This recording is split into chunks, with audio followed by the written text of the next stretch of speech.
This is information about the educational events that we're having. Floridians for Democracy partners with other organizations all over the state that are pro-democracy. We're at risk for losing democracy, and that's why we've created a series called Florida Democracy at Risk Series. And these partnerships that we've created and collaborators will be doing these across the state throughout the next few months.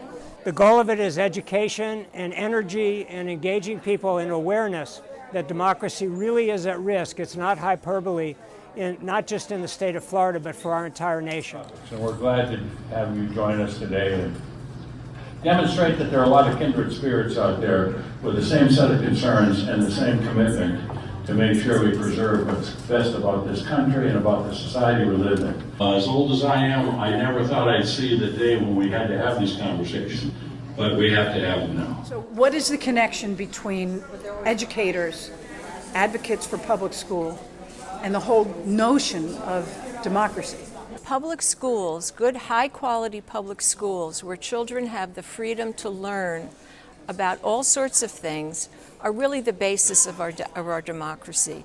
There's no way you can participate in a democracy effectively if you're not an educated citizen, and that all starts in public schools.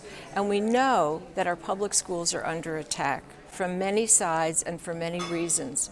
And so we're here to support public schools and to try to keep partisan political organizations out of public schools. We believe is that qualified educators, qualified professional educators have the knowledge, they have the experience and the understanding to make curriculum choices for students.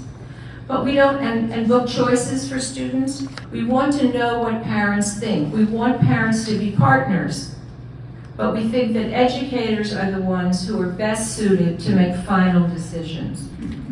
I think too, in terms of any interaction you have with teachers, educators of any kind, principals, counselors, of making it clear that you support kids having the freedom to read. I worked in an elementary school library for a part of my career, and giving them the option to see and hear and look at various points of view was so critical, I think, in their ability to grow and learn and be educated adults. I started looking at the details of what's going on in Tallahassee in the legislative session, and the more you look, the more appalled you get.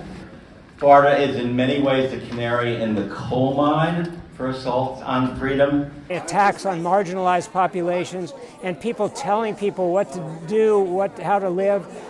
This is not tenable, and it's going to continue to grow. And we're seeing people that have fears about their own future and their vibrancy. And that, again, is why we need to be so vocal. And you need to be proud of Florida. You need to be proud of your country. You know, you need to stand up and defend it.